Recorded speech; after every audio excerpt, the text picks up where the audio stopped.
ജില്ലയിലെ നെടുമങ്ങാട് താലൂക്കിലെ നെടുമങ്ങാട് മുനിസിപ്പാലിറ്റിക്ക് അടുത്തുള്ള SVT ഹോസ്പിറ്റൽ റോഡിനടുത്ത് പൊടിപടലങ്ങളാണുള്ളത്. ഇത് നാട്ടുകാർക്കും രോഗികൾക്കും വളരെയധികം ബുദ്ധിമുട്ടുണ്ടാക്കുന്ന സാഹചര്യമാണ്. ഒരുപാട് പരാതികൾ അധികൃതർക്ക് നൽകിയിട്ടും അവർ ഒരു പരിഹാര മാർഗവും ഉണ്ടാക്കിയിട്ടില്ല. അതിന്റെ നേർക്കാഴ്ചയിലേക്ക് നമുക്കൊന്ന് കടന്നു ചെല്ലാം. നാട്ടുകാരൻ എന്ന നിലയിൽ എന്താണ് പറയാൻ? എന്റെ കൊച്ചു നാട്ടുകാരനല്ല, ഇതിന്റെ തൊട്ടടുത്തായിട്ട് താമസിക്കുന്ന ആൾ. അവിടെയാണ് എന്റെ വീട്. എന്റെ സ്ഥാപനം വന്നിട്ടാണ് ഇത് കഴിഞ്ഞ് അതിനപ്പുറത്താണ്. സ്ഥാപനത്തിന് അകത്തോട്ട് കയറണമെന്നുണ്ടെങ്കിൽ ഈ പൊടിയെല്ലാം മാറ്റിയതിന് ശേഷം അകത്തോട്ട് കയറാൻ പറ്റൂ. അത്രയ്ക്ക് പൊടി ശല്യമാണ്. പൊടി ശല്യം ഇത് കണ്ടില്ല, ഈ പൊടി പറക്കുന്ന കണ്ട. ഇത്രയും വാഹനങ്ങൾ പോയിക്കൊണ്ടിരിക്കുമ്പോഴത്തേക്ക് ആശുപത്രിക്കാർക്ക് നല്ലതാണ്. ആതുര സേവനം എന്താണ് ഇപ്പോഴും? കച്ചവടം.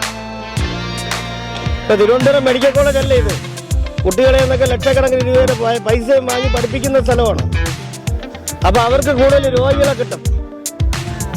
അവർക്ക് കൂടുതൽ രോഗികളുണ്ട്. ഇത് ഈ മാനദണ്ഡം പാലിക്കാതെ ഇവിടെയുള്ളവരും ചേർന്ന് ഇവർക്ക് അനുമതി കൊടുക്കുന്നതാണ്.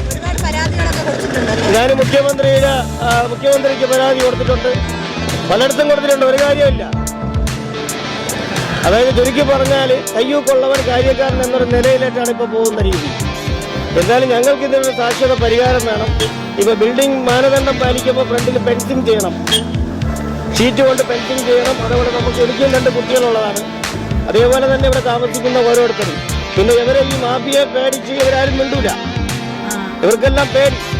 കാരണം ഇത്രയും വലിയ ബിൽഡിംഗ് ഒക്കെ കെട്ടുന്നവന്റെ കയ്യിൽ നല്ല രീതിയിൽ പൈസ കാണുമല്ലോ. അപ്പൊ സാധാരണക്കാരൻ എന്തെങ്കിലും മിണ്ടിക്കഴിഞ്ഞാൽ അവന്റെ കാര്യം അറിയാമല്ലോ ഇന്നത്തെ കാലം. അതുകൊണ്ടാണ് എന്തായാലും ഇതിനൊരു ശാശ്വത പരിഹാരം വേണം.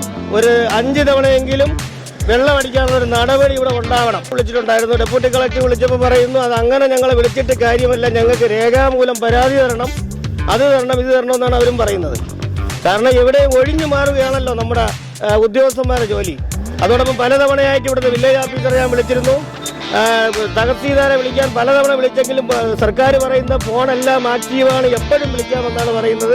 പക്ഷേ ഇവരാരും ഫോൺ എടുക്കത്തില്ല. കഷ്ടപ്പെടുന്ന ഇപ്പൊ തന്നെ നോക്കി എന്തുമാത്രം ഡൽഹിയെക്കാളും കഷ്ടമായി. അത്രയും പൊടി കാരണം ഇന്ന് വളർത്തിയില്ല. എല്ലാവർക്കും വയ്യാതെയൊക്കെ പൊടി കാരണം വയ്യാതെ. കുട്ടികളുണ്ടോ ഇവിടെ? ഉണ്ട്, 2 പേരുണ്ട്. 2 പേരുണ്ട്. പ്രായമായ ഒരാളുണ്ടായിരുന്നു, മരിച്ചിട്ട് 41 ആയില്ല. 41 ആവണതേ ഉള്ളൂ. അത് വയ്യാതെ കിടന്നപ്പം പൊടി കാരണം നമുക്ക് തുറന്നു വയ്ക്കാൻ പോലും വാങ്ങില്ലായിരുന്നു. കുട്ടികൾക്ക് ഇപ്പൊ സ്ഥിര അസുഖം വരാറുണ്ടല്ലോ ഈ പൊടി. മൂത്തയാൾക്ക് ഇപ്പം പൊടി വയ്യാതെയൊക്കെ പനിയായിരുന്നു. പൊടി കാരണം വളർത്തിയില്ല. ഭയങ്കര പൊടി. ഇതെങ്ങനെ ബാധിക്കുന്നു ഈ പൊടിപടലങ്ങളൊക്കെ? ഒത്തിരി ബുദ്ധിമുട്ടാണ്. കാരണം വെച്ച് കഴിഞ്ഞാൽ നമ്മളെ ഈ ഹോസ്പിറ്റലിന്റെ സൈഡാണ്. ഇവിടെ ഈ പൊടി അടിച്ചാൽ ഒരുപാട് രോഗികളാവുകയാണ്. അതെ.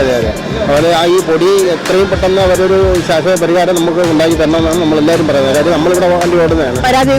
പരാതി കൂടുതൽ നിങ്ങളെപ്പോലുള്ളവരൊക്കെ 10 കഴിഞ്ഞാലേ കൊടുക്കാൻ നോക്കുള്ളൂ. ഇരിക്കുകയാണ്. വീട്ടിലെ കുട്ടികളൊക്കെ ഉണ്ടോ? വീട്ടിലെ 2 കുട്ടികളുണ്ട്. മോന് ശ്വാസമുട്ടലൊക്കെ ഉണ്ട്.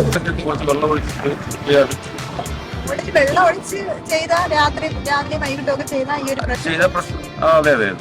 പ്രശ്നം ഒഴിവായി. പക്ഷെ അവര് ഇപ്പൊ ആരെയും അവരിങ്ങനെ ചെയ്തു പോവാണ്.